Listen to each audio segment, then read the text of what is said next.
5 seconds. Start. Now, Sir, Honorable members will recall that the bill was introduced in the House of the People on the 2nd September 2003. It has had a long history and in one form or another it has been before the public since the end of 1949. In the statement of objects and reasons, the various stages through which the bill has passed since 1946 have been summarized, and I need not recapitulate on this occasion the circumstances in which the then Government of India took the decision in early 1946 to initiate an inquiry into the reform of our company law. I would remind honorable members that between 1946 and 1948 the entire field of company law was carefully reviewed by two distinguished company lawyers who were appointed to recommend the board lines on which the present act should be revised. Their recommendations were examined in the then Ministry of Commerce, and certain tentative departmental views which emerged were circulated in a comprehensive memorandum to all recognized trade and industrial associations, bar associations, the high courts and the state governments. That brought us to the end of 1949. Many representations on this memorandum were duly received from chambers of commerce, trade and industrial associations, state governments and the general public. At the end of 2000, the Government of India appointed a committee under the chairmanship of Shri Bhabha to go into the entire question of the revision of the Companies Act with particular reference to its bearing on the development of trade and industry in this country. This committee examined a large number of witnesses in many parts of the country and submitted its report in March 2002. This report again was circulated to all state governments, chambers of commerce, trade associations, high courts and many other bodies. At the same time, a special officer was appointed in the Department of Economic Affairs, Ministry of Finance, to examine the report in the light of the views received from the interested public and to submit proposal to government for the revision of the present act.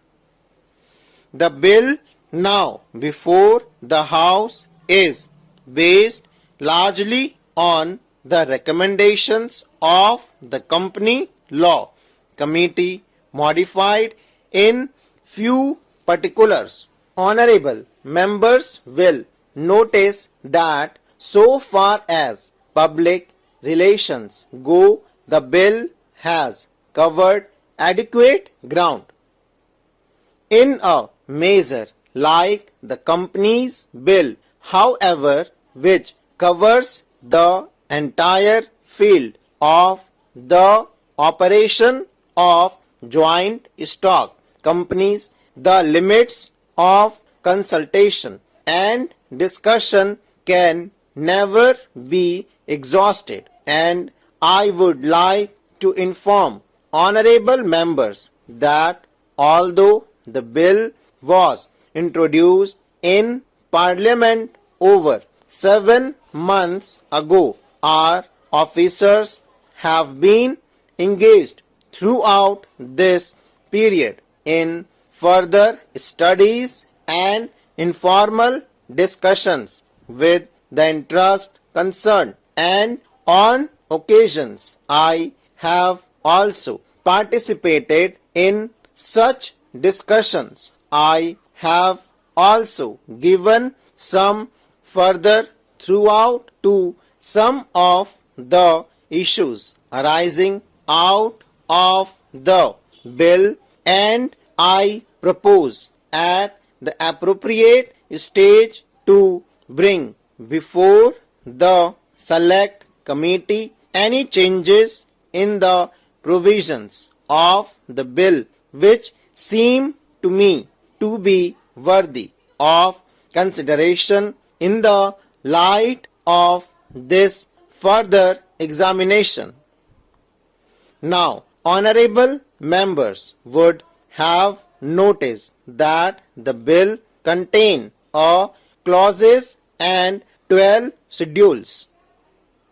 I think it is probably one of the longest legislative measures in the recent legislative history, but its size might be regarded as misleading unless I make a few comments. The bill is both, one must remember, a consolidating and amending measures. As mentioned in the statement of objects and reasons, this is the first opportunity which has occurred since 1923 for the consolidation of the Companies Act. Advantage has been taken of this opportunity to redraft several long and complicated sections in the present Act, which have been split up into a large number of clauses. This is a largest single factor accountable for the increase in the number of clauses in the bill. New clauses embodying substantial changes in the present law would hardly constitute more than a small fraction of the bill.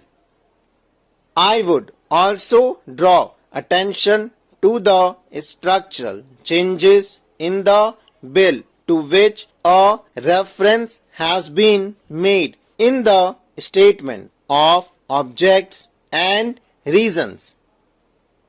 The redraft of the bill and the rearrangement of the existing chapters in the Companies Act in a more logical order have, I think, resulted in a noticeable improvement in the form of the bill, and I hope will facilitate better understanding and appreciation of the scheme.